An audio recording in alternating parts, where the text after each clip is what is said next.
Okay. Seieu. If you want to take a seat, it's perfect. Or no? Okay. So, bona tarda. Només donar-vos la benvinguda una altra vegada a la següent sessió del cicle Europa, que, com sabeu, tracta de posar-nos en relació a arquitectes i pensadors que estan fent feina per tot el continent. Mai millor dit, perquè ara sembla que les illes se'n van, diguéssim, amb una certa autonomia i, per tant, diguéssim, anem reduint el territori. En qualsevol cas, per nosaltres, Europa sempre serà, diguéssim, tota l'Europa actual. Passo la paraula al nostre comissari. Benvingut a Wilfred Kuehn, a Mònica Rivera. A tu no cal perquè ja estàs sempre. Moisés, paso la palabra. Y yo repito el mismo rollo que siempre repito. Bueno, como sabéis, llevamos ya, bueno, este es el Ecuador del ciclo Europa, en el que ya hemos visitado Bélgica, Francia, Suiza y hoy toca Alemania. En esta ocasión, bueno, es un estudio berlinés Kuehn Malvezzi, no sé si los conocéis, pero nos lo explicarán. Está aquí Wilfred Kuehn y va a presentar Mónica Rivera del estudio Emiliano López, Mónica Rivera, que todos conocéis. Bueno, muchas gracias por la asistencia. ¿Puedo hablar aquí o me oye? Muy bien. Bueno, buenas noches a todos. ¿Voy con esta mejor? Hay que hacer algo. Ahí está. Esto lo dejo aquí. Gracias. Bueno, buenas noches a todos. Voy a hacer esta presentación en inglés, así que, again, good evening, everyone. First of all, I would like to thank Moisés Puente for organizing these events and for inviting me to introduce our tonight's speaker. So it is my pleasure to introduce Wilfred Kuehn. Wilfred is an architect, a curator, a writer, and editor. And together with Simona Malvezzi and Johannes Kuehn, he founded 16 years ago, in 2001, the Berlin office Kuehn Malvezzi. Their architecture practice has risen to prominence in the field of museum and exhibition design, thanks to many projects such as the conversion of the former brewery into exhibition space for Documenta 11 in 2002, and later in 2004 with the design of the extension of the Hamburg Bahnhof Museum in Berlin, which has been called by critics a remarkable example of adaptive reuse. And they also completed the extension of the Museum Berggruen, also in Berlin, and the extension and museography for the Museum Belvedere in Vienna, just to name some of the projects for museums and collections they have completed. In fact, Wilfred founded a teaching program for exhibition design and curatorial practice at the Karlsruhe State University, where he was a professor from 2006 to 2012.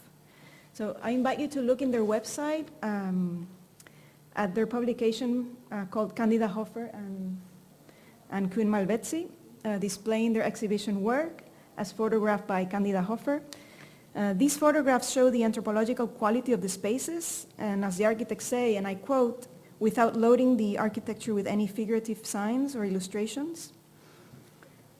Their office has also earned a reputation in the design of public space, as they have recently won several important competitions, such as the International Competition for the House of One, which is a building that will house a synagogue, a church, and a mosque, all under one roof. And this will be on the historic foundations of Berlin's earliest churches. That competition they won in 2012, right? And also the competition for the insectarium. I don't know if you will show that. Yes, I will. Oh, perfect. I'm curious. Which is adjacent to the Biodome in Montreal. That competition was won in 2014.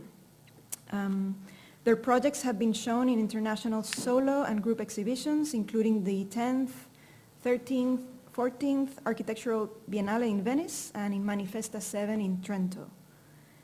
In 2015, they participated in the first Chicago Architectural Biennial, and it was then when Wilfred came from Chicago to St. Louis to give a lecture at Washington University within the context of a housing studio that Emiliano and I happened to be teaching alongside with other colleagues, so we had an opportunity to see some of his work already, so I have a preview.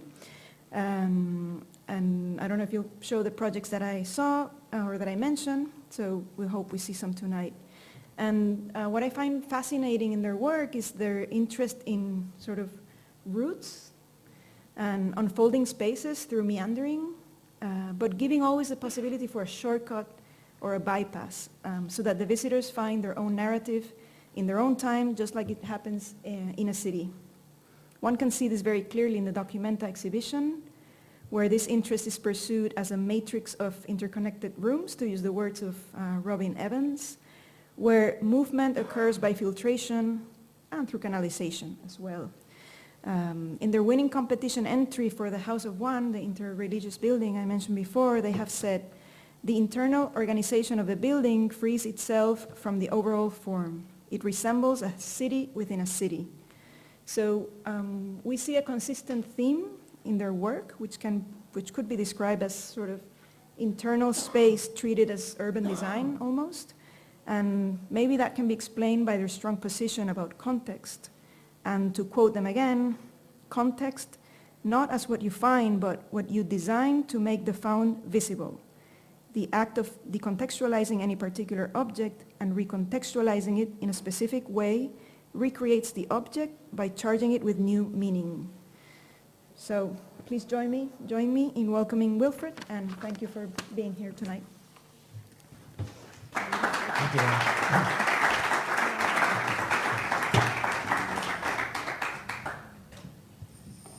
Thank you very much for hosting me here tonight and inviting me to talk about some projects. I chose to use a title, Figure Ground, to give it a more thematic somehow background and to kind of read the images against this question or this problem. The problem of figure ground, which is of course very art historical problem, but I would like to apply it to architecture and try to understand architecture as a figure ground problem. We will see in a moment what that could mean in different occasions. This was an exhibition design we did together with the artist Jeff Kuehn at the Liebig House in Frankfurt, a sculpture museum we had actually refurbished some years before, and then the exhibition took place some years after, and Jeff Kuehn wanted to exhibit his work inside the sculpture museum, and we designed a way together that was also conflictual with him, because artists tend to want to exhibit their work in a very central way, and we tried to find a way to exhibit in such a way that actually it was not so clear what is figure and what is ground, so that the work of Kuehn actually started interacting with the historical sculptures in a very strange way. So you could actually read both as context. You could read the Jeff Kuehn as framed by the historical sculptures, but you could also read it the other way around. And actually the historical sculptures were the majority, and they kind of became a very strong surface themselves. And in a way for us that is nothing else than what we like when we look at drawings like this Palladio Basilica drawing, where we actually experience architecture as an addition to an existing building. And it's not so much about making something that overwhelms the existing, but it's also not something that is only made to serve the existing, but it's something that actually creates a dialogue. The existing building, the Basilica, the medieval structure in Vicenza, is actually being kept, but this gallery space around it, this portico by Palladio, actually creates a new way to read the building. And it's also here not totally clear what is figure and what is ground, I believe, but the tension between the two and this kind of oscillation that takes place makes it special. And so this Jeff Kuehn exhibition had different stations where actually the sculptures were coming together. This one is Jeff Kuehn and Cicciolina, and what actually happens is that not only do the sculptures create a figure ground tension, but also everything else, like the pedestals, all of a sudden create a life of their own, because now one pedestal is moving. It's moving out of the row, and in a way you could also start thinking about the color gray here as becoming a shape, a form.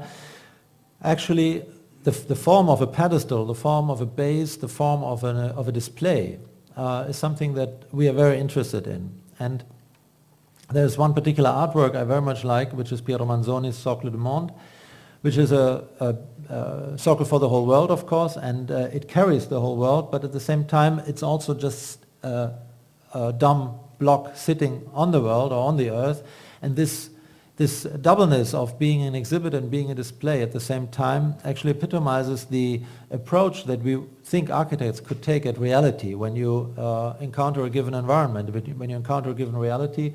And what you do is actually not just highlighting what's there, but it's also not just putting something new there that is all of a sudden calling for attention. When we were invited by Chipperfield in 2012 to the Biennale, and he had this common ground theme, sent to us the invitation letter and asking for a contribution that would actually interact with the other works of the other architects and the context, we thought that was very strange, because we know from experience as exhibition architects that what happens, of course, no one interacts with no one at a group exhibition, because everyone thinks that his or her work should be the most important one, possibly win the Golden Lion, and so on and so on. So you are not really in the mood of doing things together. So we thought about this common ground theme and made a book on common ground that we wrote in Esperanto, in this language that no one understands, but everyone should speak because it's the common language. And we actually questioned the whole collage idea of doing things together when you actually don't speak a common language.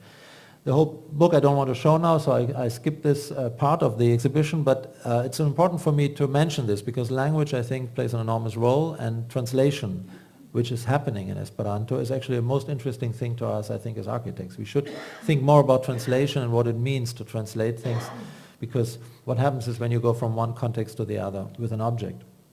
So what we did then actually at the Biennale was this object in front of the expo building. We asked for a location that was actually not designated as a location for works, and it was also by many not understood as a work of an architect. Many just thought it was there and just used it. Most people just sat on it and wrote their SMS there. But that actually is architecture. Architecture is when something is being used. Architecture is not when something is being put on a pedestal. Architecture is actually when use takes place. And so for us, making an object at the Biennale that was actually being used by everyone was the best possible way to interact with this theme of exhibiting architecture and making a model, but a scale model that you could actually perceive as architecture and not as an object to log onto. And so at the same time it became an obstacle that somehow changed the flow into the building. And so we worked also on this whole concept of what is a flow, what is a situation of exhibiting. And we also made this first intervention in the threshold room right next to the entrance, where we actually carved out a space that is a hollow in bricks, where later on we invited 2 photographers to exhibit architecture, by the way, but I show you just the empty pictures because what was important for us was actually the way through, because the way through was the way to then get to the other exhibits in the exhibition. So the only way we could think of interacting and creating somehow common ground was actually interacting with the flow, with the buildings, with the visitors, and somehow directing and obstacle them at the same time towards the other exhibitions. And this brings us to a basic problem that architecture and exhibition architecture is about. It's about movement in space. It was mentioned in the introduction. It is about how actually kinesthetic movement, how the behavior of a visitor makes space actually perceive and possible in our understanding. And I think I actually have to say we produce space by using it. So to the left you see the plan of the Prado in Madrid that you know, and on the right you see the Uffizi in Florence. It's two classical museums. The Uffizi are much older. They are from the 1500s, 1400s actually, Cinquecento. But the Prado is from 1800 about in Madrid, and it is one of the first museums built as such. And when you look at the plan carefully, you actually see that it has no corridors. It's actually a total enfilade. You go from space to space to space. It was built and kind of modeled after the Louvre, and the Louvre is a castle. And so the first museums in Europe around 1800 were very much modeled after the castles, because the idea was that you would have these thoroughfare spaces. You walk from space to space to space and always see great art. The Uffizi, on the other hand, although much older, were actually built as an office building, that's the name, and the Uffizi were not thought of as a grandiose art space in the beginning. And so what Vasari did in Florence is he actually patched together very strange existing buildings, and he did this with one gesture, similar to Palladio, by the way. He put this corridor in front of everything, and you see this U-form corridor that is actually what we call a gallery. And interestingly enough, the name gallery comes from this building, from this very building, and today everything that is an art space is called a gallery, and it's because the Uffizi had a gallery in front of the building where the artwork is exhibited, but the artwork has never been exhibited in the gallery, it has always exhibited in the spaces next to the gallery. So the gallery is actually a very strange space, it's a corridor. And these two typologies of the enfilade and the corridor distribution actually together form a very interesting contrast in all museums that you can imagine in the world, and most are enfilade museums. But then the corridor is interesting because it creates modulation. And this is what we did in Documenta 11. It was mentioned we actually tried to create two different kind of movements that could interact, and through the interaction you could actually make sure that every visitor has a different path through the exhibition, that not two visitors would have the same way. So we started from the plan of the enfilade, of the exhibition spaces, and we were planning them very well ahead of knowing the artists actually. It was a little competition we won, and we had to make a scheme. And so it was a scheme like this. We then said, okay, these are the spaces, but now if you push them away just a little bit, every space push them away from the next, you have a corridor in between all of a sudden. And this corridor allows actually for a different movement, because you now can shortcut. You can decide, you go either with a flow through all the spaces very calmly and ignore the corridors, or you can go through the corridors and go to the individual spaces and zip in and out, or, and this is what happens of course, you can do both. You go sometimes in the corridor, sometimes in the space, and this way actually each visitor creates their very personal way through. And so then you have these very huge exhibition spaces, but you also have always these in-between spaces.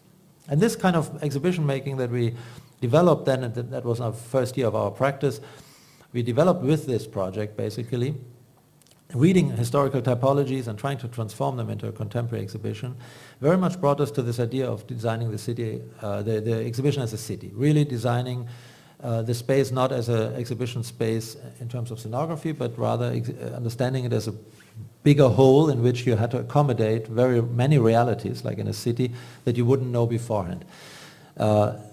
Thing is also that both, or actually all the three of us, when we studied, were mostly interested in urban design and urbanism more than in exhibition. So we basically came from the scale of the city when we started doing the exhibition. And so we always try to somehow see in the exhibition a model case to explore typologies of distribution, of circulation, and of what we call the commons, spaces that belong to everyone and not to someone in particular.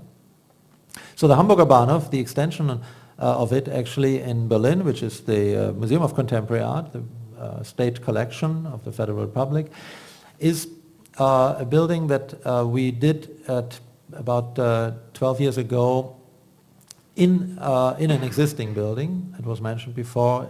We found this 10,000 square meter big building right next to the station, and we didn't have to do much actually. We just made one gesture. We added a Vasari-like corridor. It's just a gallery space in front of it. We added this kind of black metal facade to it. Then it became a very long building, 300 meters long. And this corridor space does something with the rest of the building. It actually gives it a certain circulation. On the back side of it, we just added Technic because we needed all the ventilation, and we put that on the other side. So one side we added a corridor, the other side we added all the technology. So we had an ideal circulation for both, for the invisible and the visible parts. And then all of a sudden, putting it together, you had a very easy circulation, but also very manifold circulation. You could actually move in very, very many possible ways. And this kind of like syntactical structure of the exhibition is actually the way we conceived this exhibition space, and then many afterwards, because we understood that to make an exhibition you above all have to understand circulation. So the spaces as such are very huge, very large, and they can be remodeled each time through movement. These are installations by Andre and by Roth, which have been also built inside there, Katharina Grosse, which actually have been made also partly for the spaces or are transformations of big installations adapted to these spaces. So these spaces are very huge, 800 square meters each, the big halls, and that is a comfortable size. But then it is the corridor that actually creates the twist. And for instance, here we have an adaptation of the corridor by Richard Archbarger, who did an in situ work by putting this exit sign in form of lamps all along the 300 linear meters. And what is interesting for me is that the corridor actually is also, of course, the exit row. It's also the exit necessary exit to the museum in emergency cases. And in that sense, the appropriation actually just rereads the architecture here. And the figure ground problem turns once more around, because now the artist actually comes and reads the architecture and becomes himself part of it, because he makes lamps inside of it that are exit signs for the emergency exit as well. And the same thing happened also in the bridge that we built, connecting the building to the historical building. We had to build a bridge rather short notice at the end. First it was thought of as a singular building, then they decided that they needed an internal connection. And we opted for a tunnel. We said we want to make a tunnel so it's invisible and it doesn't kind of interfere with the urban context. And then last moment, the tunnel couldn't be built for reasons of infrastructure being underground there. And so we actually asked the firm who we already had found to build the tunnel to build a bridge. And so this became an exercise in building technology, because they had to actually build a tunnel outside of the earth now. And it looks a little bit like that too, but what was important for us, that it was actually not of glass and of all kinds of transparency, but we also wanted a very closed space in which something could happen inside. And that exactly happened when Robert Kuzmirovsky, an artist, actually appropriated it. And for us important was only the window. We had exactly two windows, one of which you see here. And these windows were kind of like directing the flow. Here's this one. They direct the flow like in a seeing machine, and you understand where you're going. You see the context, and you are moved by your own view. And this is very much exhibition again. So again, we are talking about circulation here and about infrastructure and about everything that happens next to a main space. But it becomes a main space all of a sudden when an artist like Kuzmirovsky then appropriated it and made the installation of a station of it, because he understood that this actually looked really like a tunnel. He understood it from the inside. Many people haven't understood it. It was also not important once we built it. But this artist intuitively understood it was actually a tunnel. And you have very many metro tunnels like this in Berlin, and he actually made one of them and installed it here. So he called it Hamburger Bahnhof, which is also, by way, the name of the museum, because it used to be a station. So this idea of the window and the view is something that is also very important for us. We think that the window is not just a way to incorporate the outside in the inside, but it's actually a way to also dismantle this figure-ground relation between inside and outside, to kind of like create a confusion between this. This is a school we built in Vienna, in which the auditorium has this kind of window situation where somehow the trees are cut and become half trees outside and become very big pictures inside, because the windows are huge.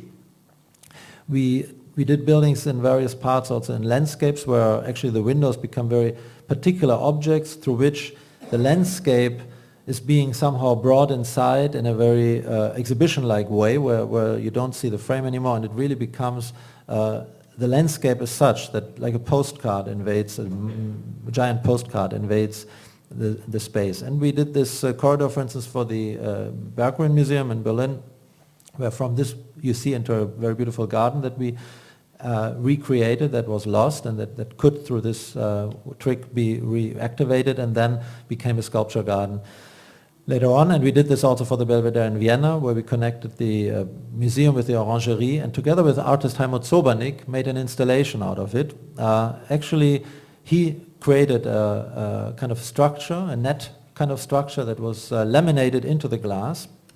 It's a design that goes from glass to glass, and you see each pane of glass has a different design, so it makes all one big texture. It's not repetitive, but it's whole.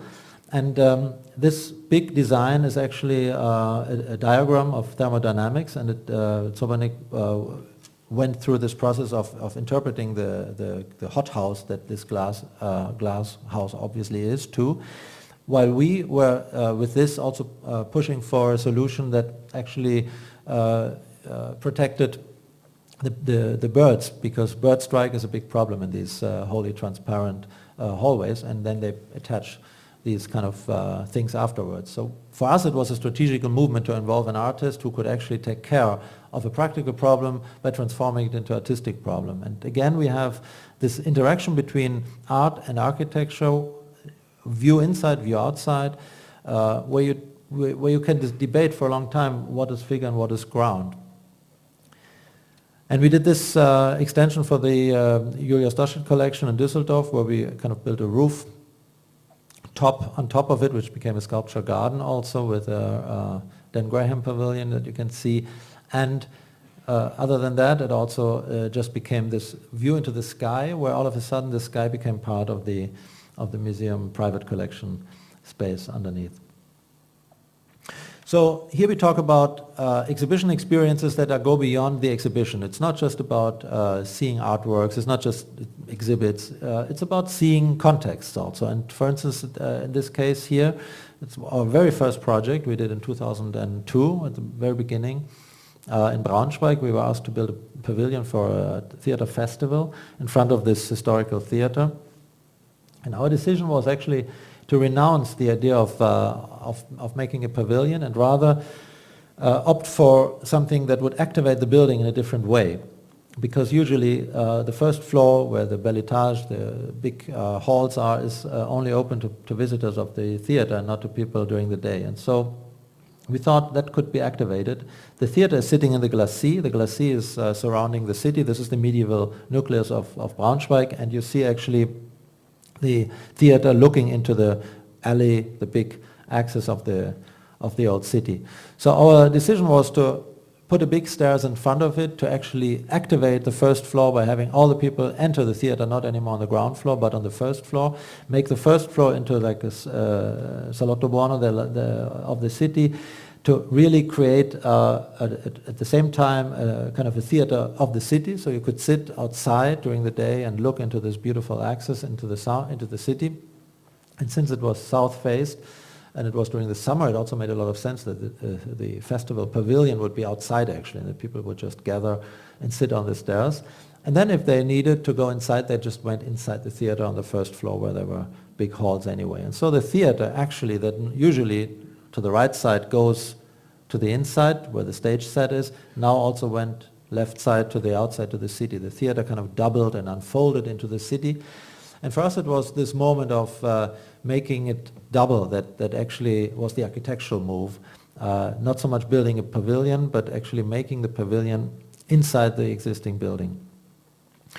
And this curatorial attitude, which you might call, how you might call it, is something that we always saw in this particular move or image that we very much liked by Le Corbusier, that shows the rooftop in Paris he did for de Bestegui, who is an art collector, as you know, I think actually from Barcelona or from this area, who in Paris had this incredible rooftop apartment on the Champs-Élysées, and he made Le Corbusier, and then also Dali designed for him this roof garden, which is actually walled and cuts out most of the views and just keeps very few things alive, so to speak, most of it the monuments. And Le Corbusier actually did this because he really wanted to destroy Paris or demolish Paris visually. He wanted to enact the Plan Voisin as an idea of actually making the city appear a new city made of what's there already, of the old parts, by making it a collection of monuments to which he could add his new buildings. But the point is that he could actually create a model for it with this roof garden. And this is a seeing machine, we would say, a way to treat the architectural context as something that you activate. And here is an architect that we did an exhibition about and that we always loved, Carlo Molino, who has a totally different style and language from for instance, things we do and we like in our own work. So it's not about style, it's not about imitation, it's not about form. We talk about conceptual procedures. Molino is an architect who almost despised architecture, so he built very little. He didn't try to build a lot. He didn't try to enrich the world with a lot of masses. But each project of his is very particular, is very thought out, is very artistic in its approach. And this one, for instance, Villa Garelli in the Val d'Aosta, is very interesting because it's a project where he actually did a very little part only. The wood building is imported. He basically took it from a place where it was built already, had it dismantled, brought it to this place, Champoluc, and then built just the stone pediment underneath and had it put on top of it. So basically the architect here just built a display to exhibit an existing wood building from another place that was imported like a ready-made. So this technique also of making things visible that are already there, we find extremely fascinating. And the question is always, how can you translate this into a new experience today? How can we do architecture like this? So when we were asked some 15 years ago at the beginning also of our work to contribute to this number of Architecture Aujourd'hui in Paris that was still existing, I don't know, I think now it exists again, about the future of the classic. So what is actually the future of the classic? We made this title, this cover as a collage in terms of this idea of the demolished city, that is the curated city, but also the idea of the seeing machine. And we wrote an article inside about certain conceptual approaches to that. And we then later on always thought, how can we use this idea in practical terms? It's not about rebuilding the monuments, it's not about unearthing the tower by Adolf Loos, it's not about putting it back on the map. But it's very interesting to actually keep it as in a way like Rossi did with his Città Analoga, to keep it as a matrix from which we can actually draw. So in this competition we did for Media Campus in Berlin, Axel Springer Campus, which in the end went through various phases and we arrived in the last one, but then it was won by Rem Koolhaas and OMA, who are now building it. It's the biggest publisher in Germany. It's a little bit like the Rupert Murdoch of Germany, and its building is right next to the wall where the wall used to be in Berlin. So it was a very provocative gesture also to build a high-rise next to the wall in the 1960s where it's standing. And today they bought the property right opposite side of the wall, which is the plot, the empty plot you see in front of their high-rise.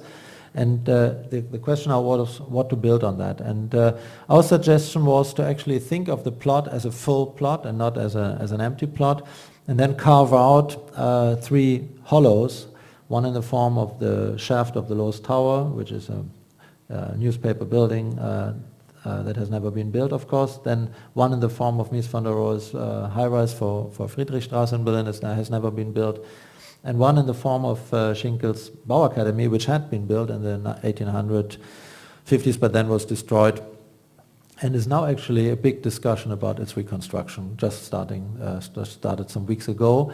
And we thought about these 3 buildings not as volumes, but as the opposite of volumes, as hollows, as a way to actually create public space within the building, to create actually a common space in this high security publisher house, because the problem of these houses is of course that they're secluded, that they're taken away from the city and you have never any access to it anymore because of security matters. So for us it was important to actually make the public enter the building mass by activating these 3 hollows as patios. They became really the idea of the design. Of course, not so easy for the user, but at the same time very fascinating because a media campus actually is not detached from reality, but part of the city. And this is Kreuzberg, and it's next to the wall, so it's in Berlin, a very important, also politically highly explosive area. And to us, it seems important to not make it into a secluded mall. The ground floor should have been just a very empty space, so we decided to keep it like a totally open floor, connecting these three spaces. And the rooftop as well was to be reached as a public space, so basically the building was surrounded by open common spaces. And then in the inside we thought about doing exactly the opposite, to do something that was totally inward looking and as a system, like this Lasagna City by Jonna Friedman, who actually always thought about the city as a big mesh. And this could actually be the inside of an office of the future, we thought, in which you build the offices like a city in the building. So we actually built this multi-level structure. We really thought it out to the last, and it could be actually also adapted and developed. So this is a kind of a project idea that I like very much, because the facade of the building now all of a sudden is not anymore on the outside, but is on the inside. And the outside of the block is basically just a cut off of the functional structure of it. It's basically a building turned inside out. And I think that the spaces it generates inside are very rich. I think that actually you create a strong urban life within the office structure. You don't have any more just the typical cubicles, but you actually have something like a life going on inside there. And so I think this could be a way to think about the future of the offices.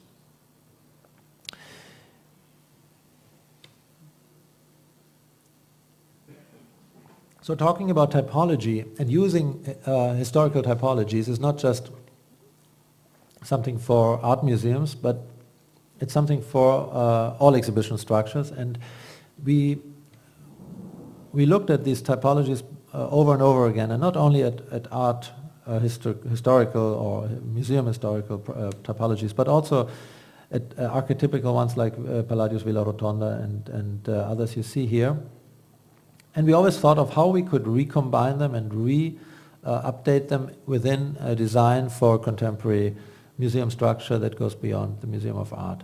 So when we did this competition for the insectarium that was mentioned in the beginning, we decided to actually apply these typologies and transform them into something different. Plus, we decided also to add typologies that we didn't know of very much ourselves, because we don't know much about the world of insects. It was something that we had to really discover and understand first.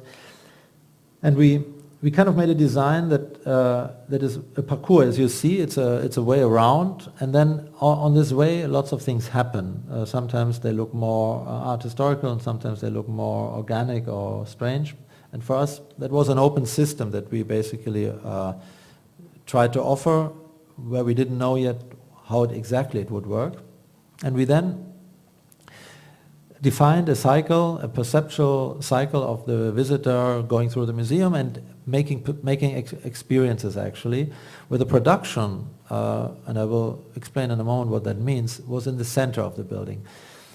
In each museum you have a lot of people working on things, but especially in an insectarium, which I didn't know also before, you have not only scientists working on the insects as scientists, you don't have only museologists working in terms of visitors or museological concept and having guides. There's much more to it. You need actually a whole troop of basically farmers who plant, who produce the whole vegetation that is necessary to actually feed insects and to keep this whole zoo alive. So it's basically like a mixture of a zoo, a farm, a science center, and a museum. And this is a very strange space with a lot of people working in production. And actually you have like a belly of production, and the visitor goes around it, looking and peeping into it once in a while. So with this concept we won, because it was, I think, successful because it didn't define too much, but it defined conceptually the right points, and it made it possible to actually work together. And now for the last 2.5 years we have been working with the clients in Montreal, in Canada, on this project, going there every month and working with them, really working them out, these experiences. It's a very long process of actually understanding what's possible. But what happens here is that the museography is actually melting with the architecture. It's not like you usually have a container and then you put in a museography, but the architecture is being designed out of the museology and out of the parcours, out of the experience, out of the scientific ideas. So this is something very rare, I have to say, something that is almost lost, I find today, that you actually are able to design the whole building from the inside to the outside, but not as a transformation of scales where you design first the one and then the other, but actually everything at once, where everything influences everything. So the question was, how can we actually make a museum that functions like a microscope without making a microscope? So how can actually visitors understand these very small insects without seeing them through a lens? And there's a lot going on, and the experience of scale is a quite strange one. And of course we're at the beginning of the planning process, but what is it about? It's about understanding phenomena like seeing, viewing, the optical devices that the insect's eye has that are totally different from our eyes, for instance, or the ways that they move that is totally different in terms of body weight in relation to ability to move. And so these things have to be transformed into experiences of the visitor. And so we're working now with the staff of the museum on actually creating experiences that are physical, and then there are mental, and then there are also somewhat museal. But there's like levels of experiences. And we have to learn a lot because we are not trained in doing things like this. So the first decision was to actually go underground with everything, starting underground, doing really like earthworks, bringing the people into the earth, because this is where basically 90% of insects live. Then we have plants growing out of that. That is the vegetation part, creating certain immersive spaces and creating a flora. And then we have a glass house on top of it, which is basically the kind of glass house you use, the greenhouses you use in botanical gardens. This insectarium will be in the botanical garden in Montreal. You're used to seeing them there. So when you walk through the botanical garden, it will be business as usual. You will see this glass house. It won't look like a big, strange alien there. But actually inside this glass house, things are happening that are very different from the usual ones.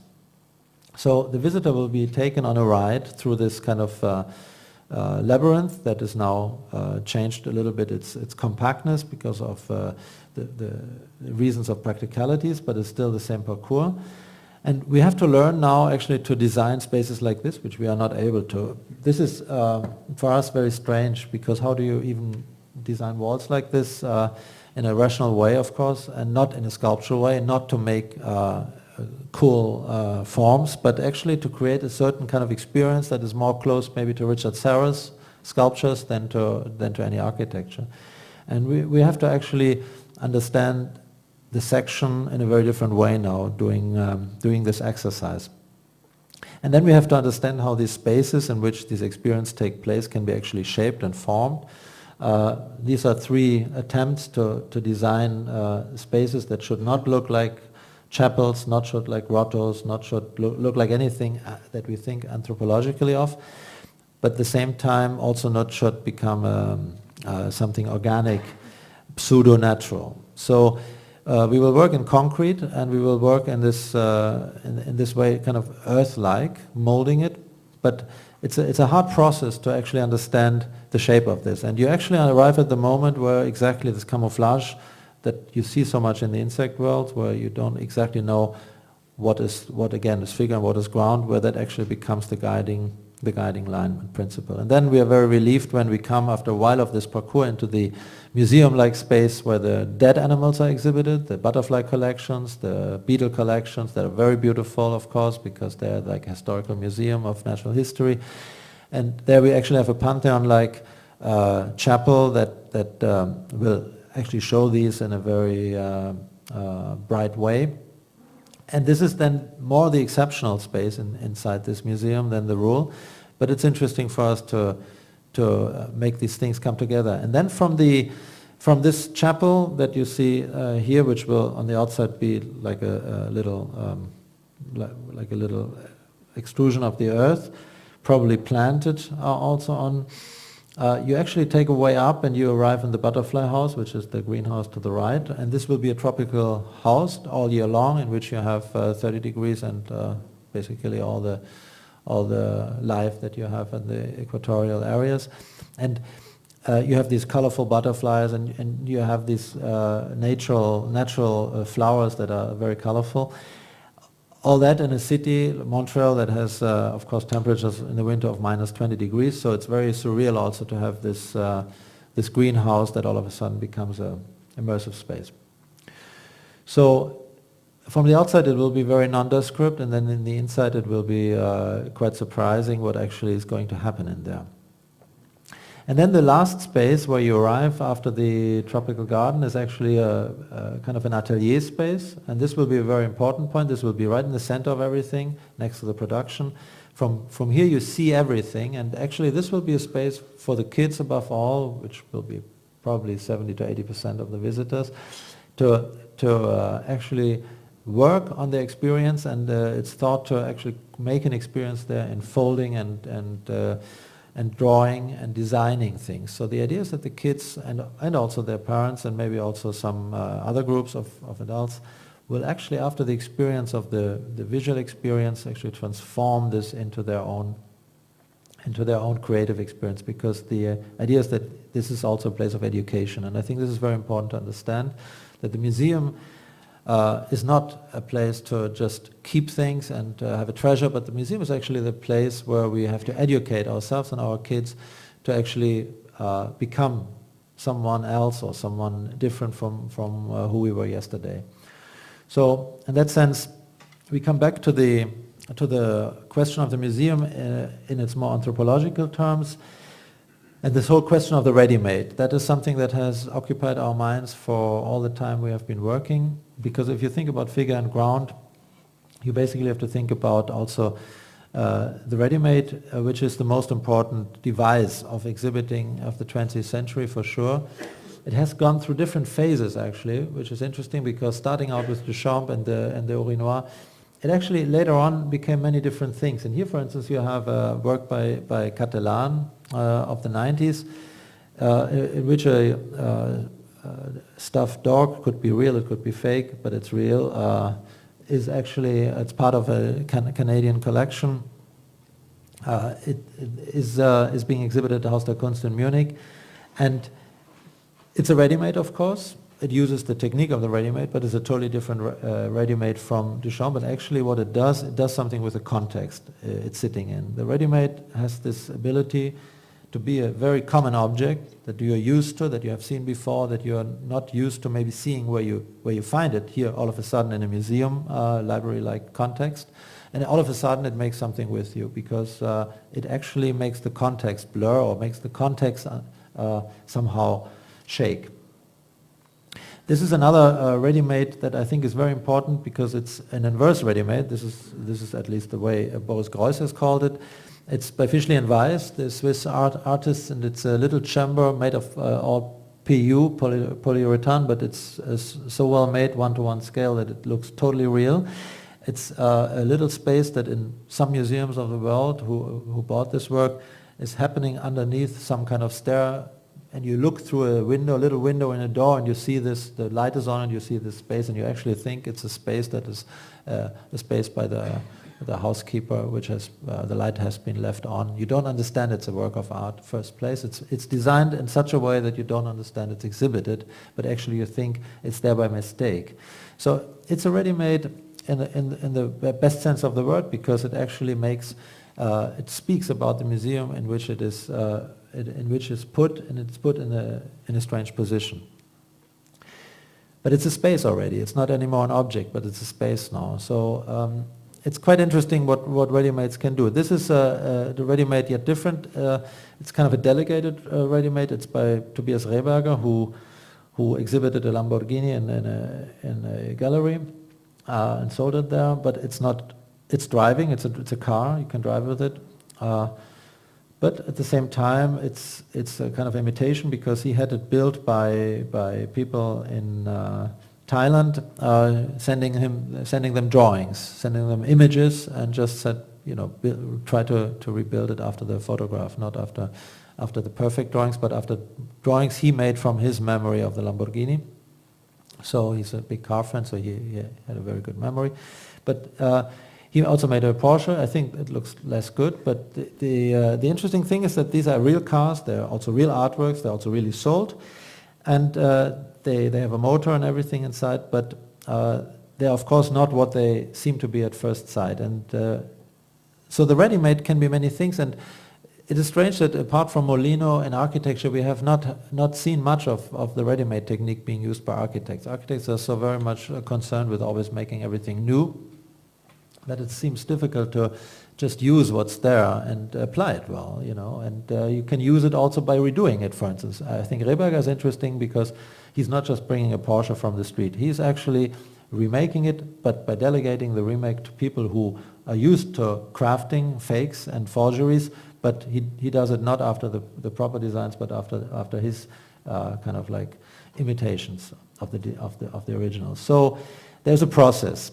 And when we were seeing that in Berlin they were calling for a new castle to be built in the center of our city, we were very excited because we thought this is finally the possibility to build an architectural ready-made. You know, in order to get the political majority for it, this guy who was pushing it so much, a private person, and his initiative, had actually asked an advertising company to build this kind of plastic castle inside the center. And it was one-to-one scale, and everyone loved it because it looked so beautiful and great that the politicians then in the parliament made a really 2/3 majority decision with all parties involved, deciding to give some 500 or 600 million euros to build a castle. I find that quite amazing. And here we see that you can actually get even more of that because the politicians then said, we don't pay for the ornaments, we only pay for the volume.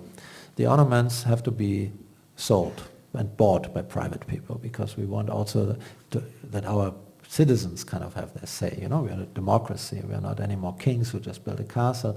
We just build a box for 600 million, and then our citizens can, for another 100 million, build the facade. Very democratic. And so they made this book, the initiative, where they actually sold all the elements in the facade, like a real estate market. You know, they kind of, then it says sold sometimes, and here you could write.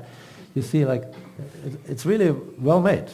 You can buy a Ionic capital, you can buy a Doric, a Tuscan, you can buy just a base for a column for only 5,900, which is also possible for maybe more, for lower income sponsors. But for instance, Deutsche Bank or Siemens could buy a whole portal for 1 million or so. So it's kind of interesting that actually this process was started, and we thought this is great, this is fantastic. You have really a finally democratic castle in all its aspects.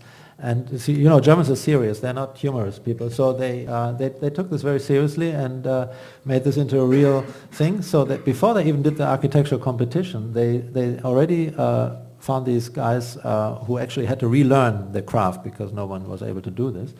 And they started learning with these young people that were sponsored by the state to actually craft these stone ornaments again. It was a big thing in Potsdam. They built up a whole camp for that, and everyone was involved. So it's also a kind of like relearning a language that was lost, right? It's like now relearning a dialect that has been lost.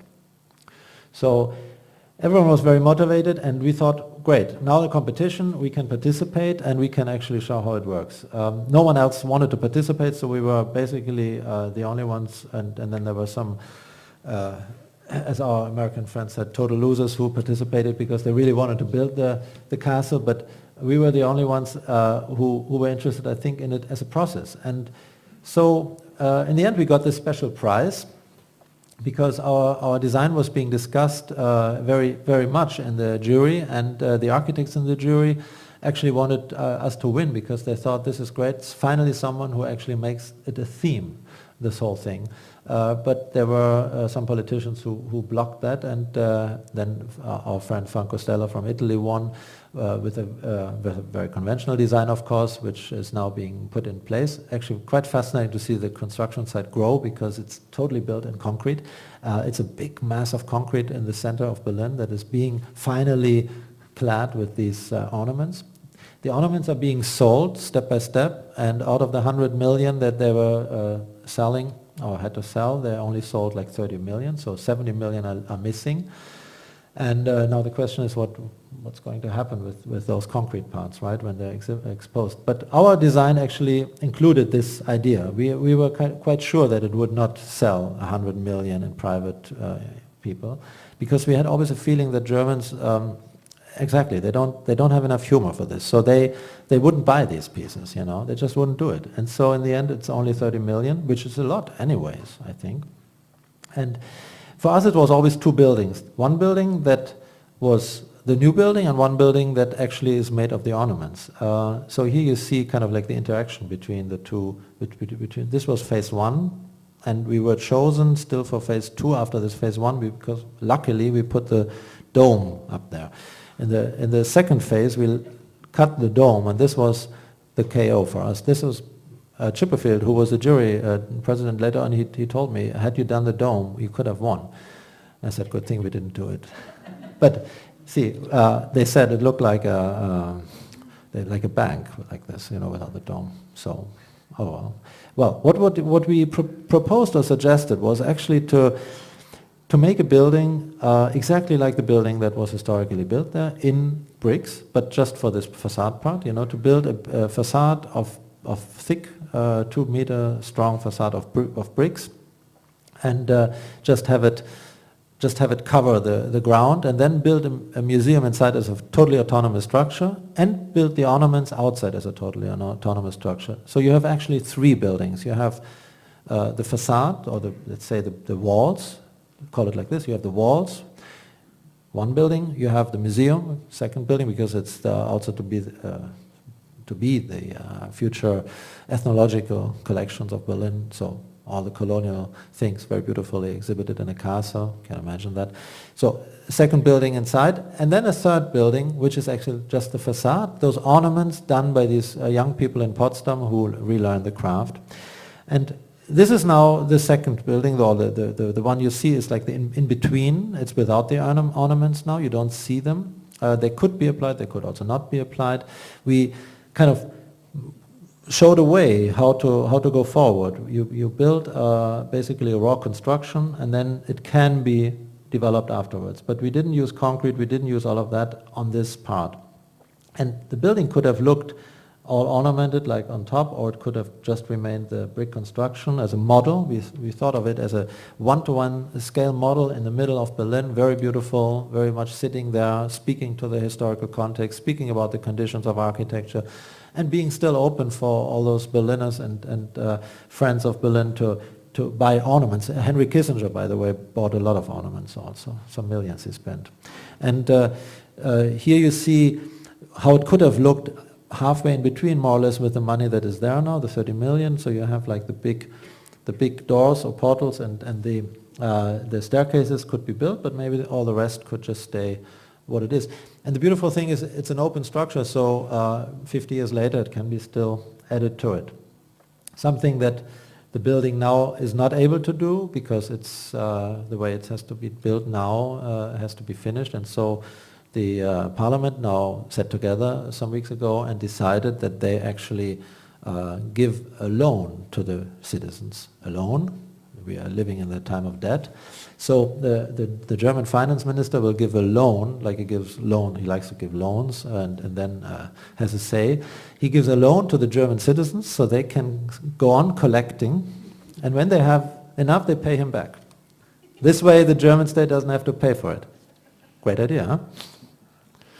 So this was our proposal, and here you see how actually the wall is something that becomes independent of the structure behind, and is also something like an autonomous structure. We were very fascinated by the idea of the wall being detached from the building also.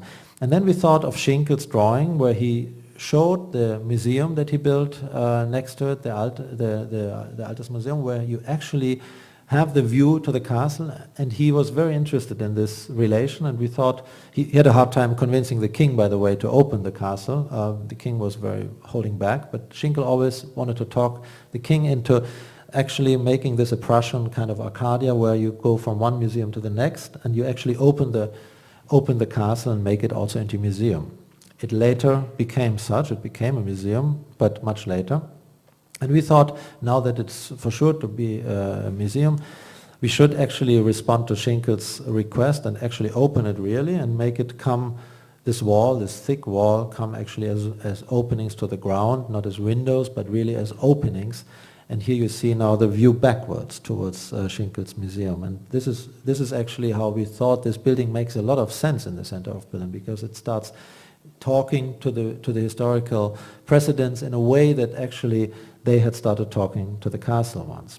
So it picked up a historical dialogue. And we always loved, when we lived in Milan, going to Mantova and seeing Sant'Andrea, because actually what is beautiful about this church is that it has a front side that is totally in marble, and then it has a lateral side that is totally in brick, and it's the same design, but basically you just see the groundwork. Basically you see everything except the final ornaments. And it's not because someone said we don't want ornaments, it was just not enough money or effort, or maybe there was a war coming in between.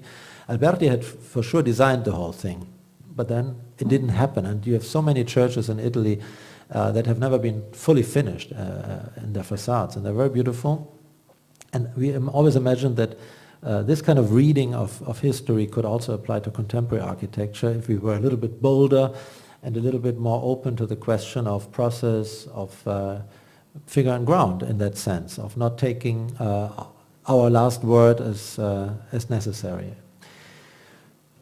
So after this castle competition, we basically got a name for being able to do strange projects, like projects with facades. And so when now strange things happen in our country, we get a call. And so here, this is a museum in Saarbrücken, next to the French border, that was involved in a heavy scandal because of the director actually being corrupt, and then the architect not delivering, and so on. Everyone was fired, and they had a perfect building ruin ready. The building was built already, but just it's a museum extension of the Museum of Modern and Contemporary Art, but just as a concrete building. And so they needed now somehow everything else, and they asked 5 architects to make proposals, and our proposal was accepted, and we are right now building and finishing it. It's actually going to open this summer.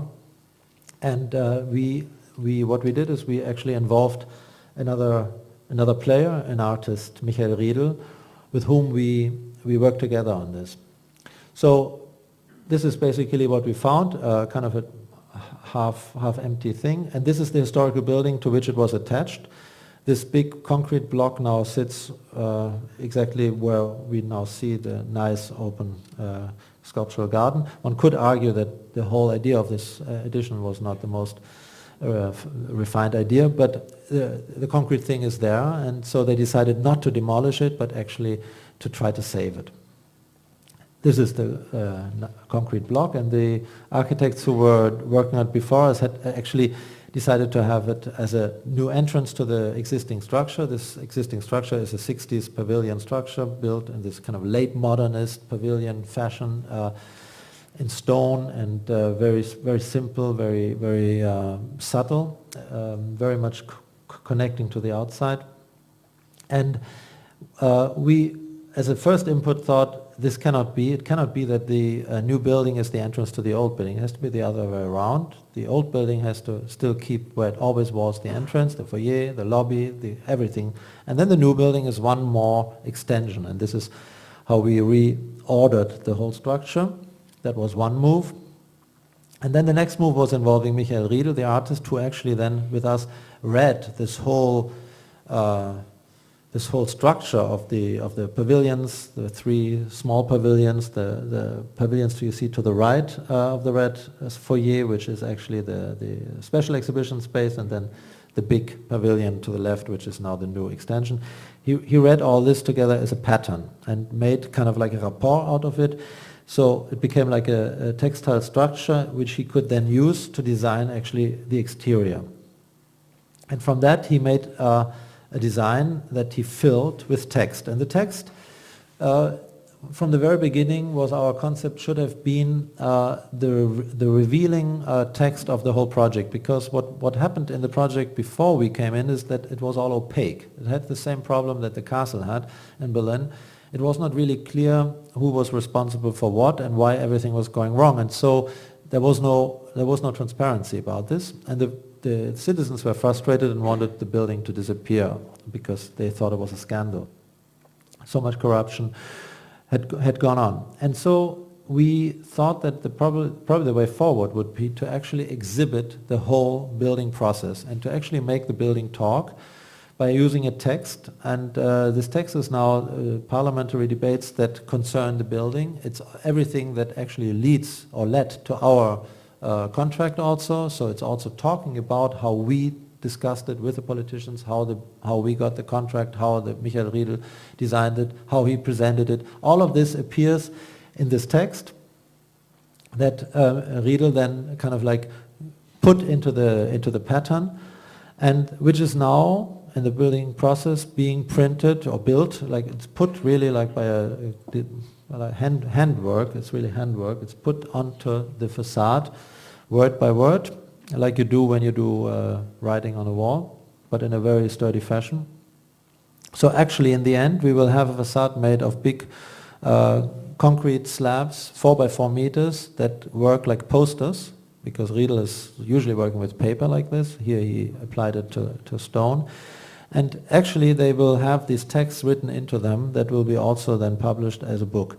So the process of doing this project and of returning the whole public debate about the museum around and making it a success again, now the people are again for the museum, they're behind this whole project, it's again a success, is exhibited in the museum architecture itself, and the architecture becomes part of a script. Sometimes the letters become isolated, as you can see here. They become almost ornaments, which is also very beautiful. It's a beautiful moment. Then we use this very structured plaster, which is almost like nature, almost like the earth coming up. And this text, this is not finished here, this text is actually coming also onto the floor. So it's basically creating this pattern around the museum and on the facade. It's basically a pattern that creates a piazza and then folds up onto the facade where it meets the facade. So driven by the design of the found buildings, repeating the structure of the pavilions, it very naturally actually just covers the building. And this kind of process, which we couldn't actually determine anymore at a certain point, but we would just actually start, and then the artist Michael Riedel took over, and it became a whole process. Is something that I find very gratifying, because it's not about building a final shape, but it's about actually finding a strategy to deal with politically with the project that now everyone is on board and everyone is again embracing this museum. So the last project I want to show is a project that is also very much about participation, and it's something that moves us more and more, because we want to actually work with people on their projects and not just do projects for abstract commissions or money.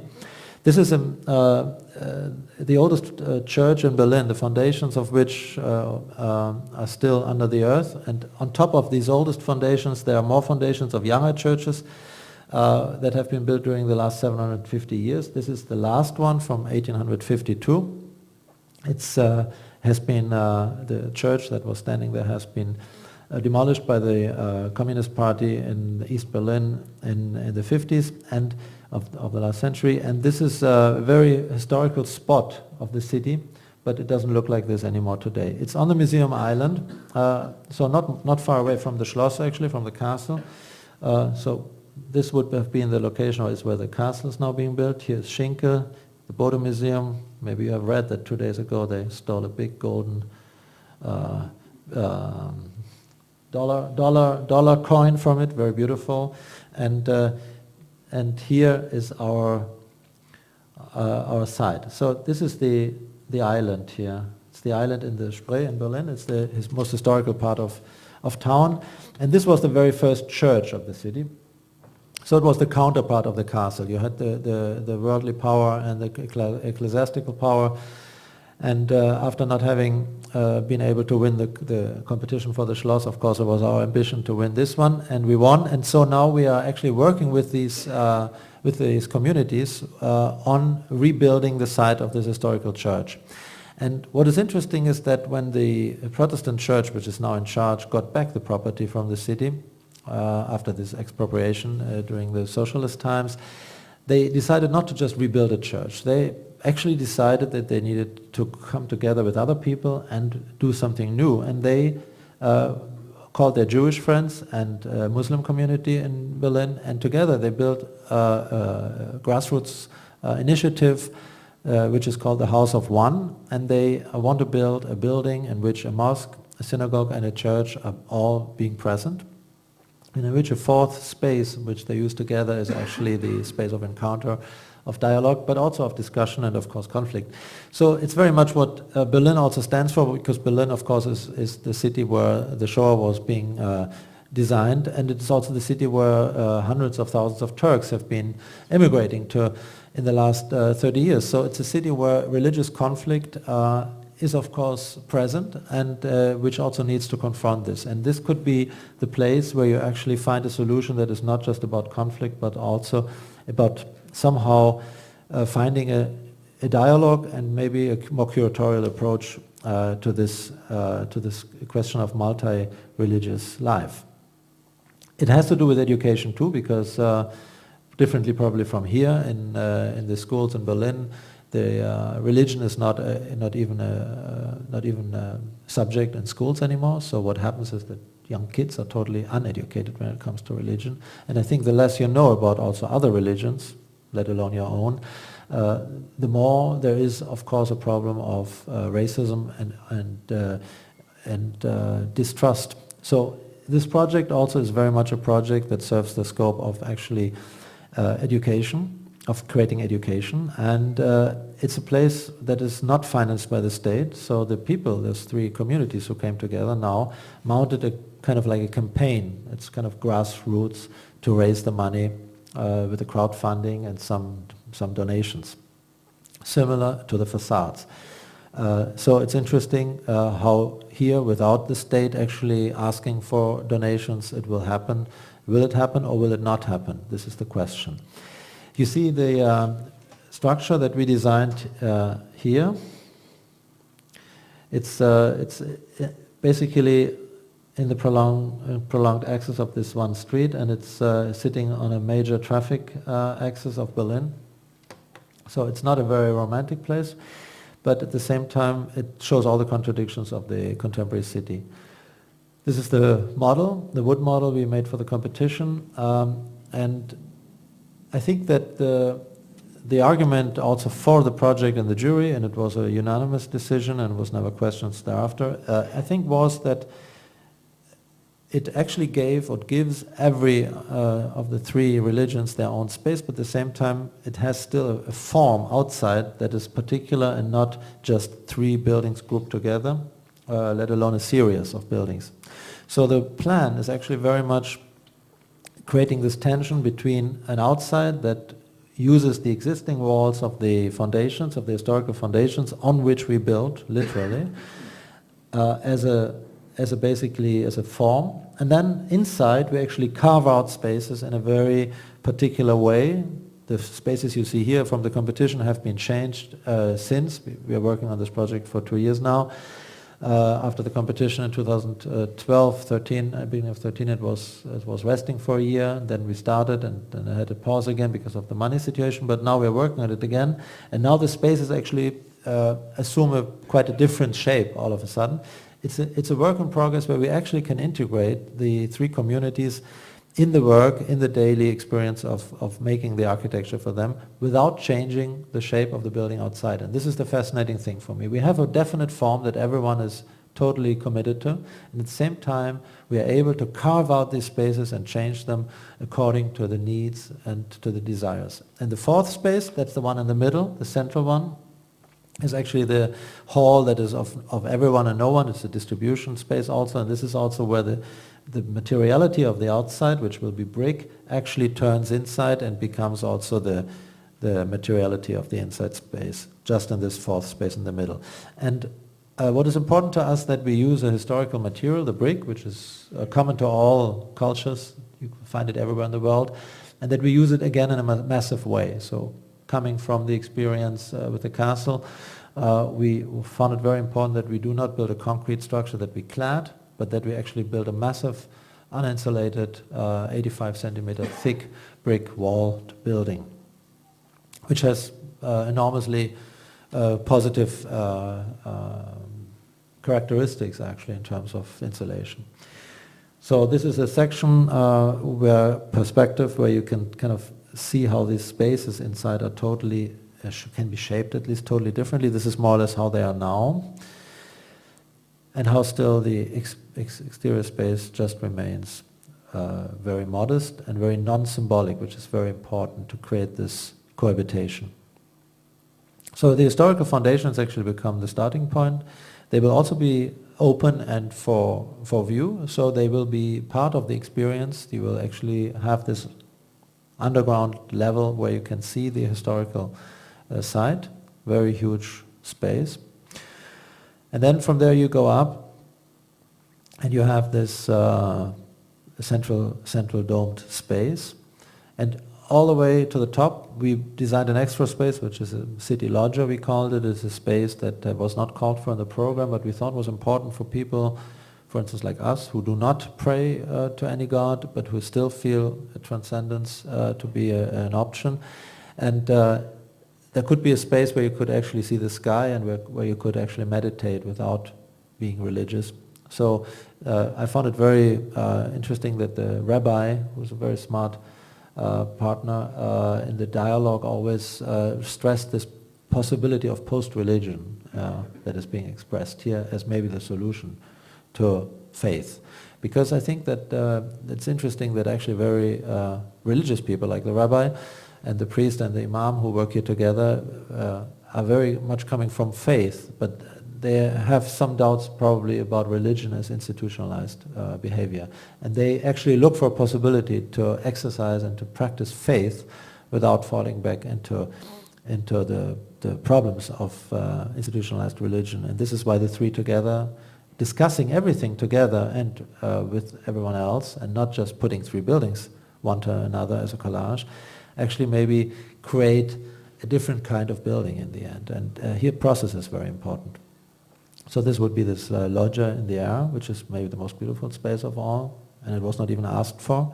Then we were asked to exhibit at the Chicago Biennial 2 years ago, and we thought we could exhibit this project by actually showing the spaces as volumes to kind of turn around the whole logic of what is a building. And here the figure-ground relation, of course, applies totally. We actually made the experience of the spaces now a sculpture in terms of a plastic.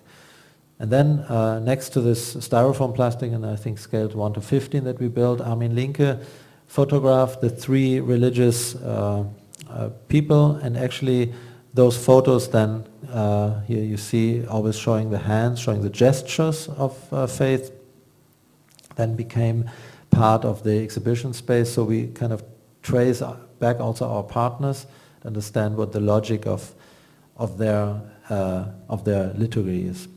And for the fourth space, for the central space, we asked Marko Lulic, an artist from Vienna who we had worked with many times and who we curate an exhibition of right now this summer. We asked him to make a work, and he made a video in which he had a dance being enacted by dancers he found in Berlin. He came to Berlin to do this, usually lives in Vienna, and he made this video in which he actually works on the circular dance, which is in all cultures you have these circle dances, and actually it's a common motive, but it's different in each culture. And so these people from dancers from very different backgrounds, very internationally chosen. They dance together, circle dances, and somehow bringing to form this fourth space. And here you have actually then both these possibilities of a space being holding together people, but also bringing them apart. So this is the logic of the fourth space. It's a space in which is not sure what is going to happen. Meanwhile, the building, or the process of building the building is, of course, now what's happening. It gets a lot of attention by journalists, like here at the site when it was presented some time ago again.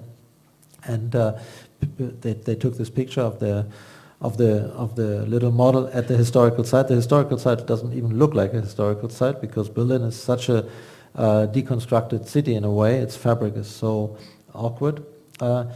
But actually, then this is the photo that I took doing while it was sitting there too. And actually, it's quite interesting because it looks like a collage.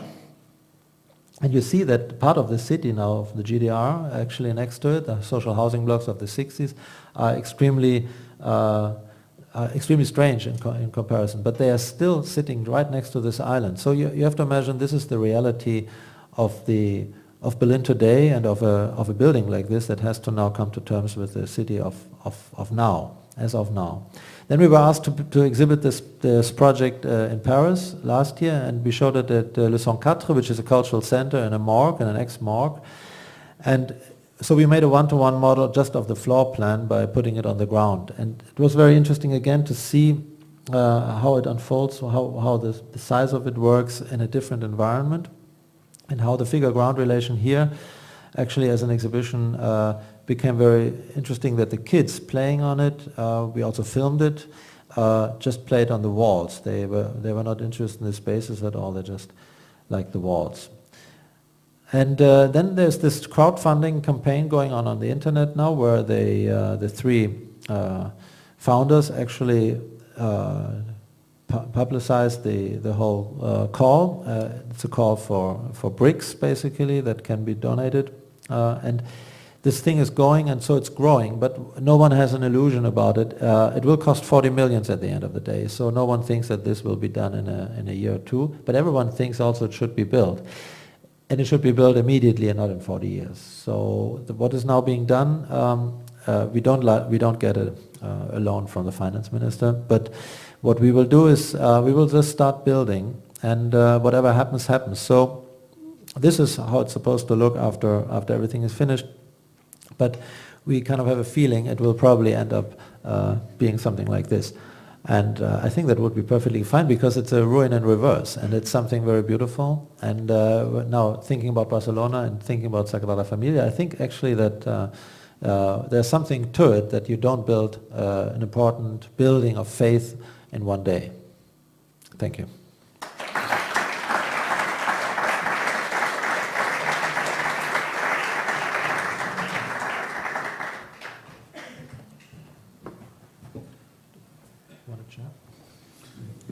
Thank you very much, Wilfried.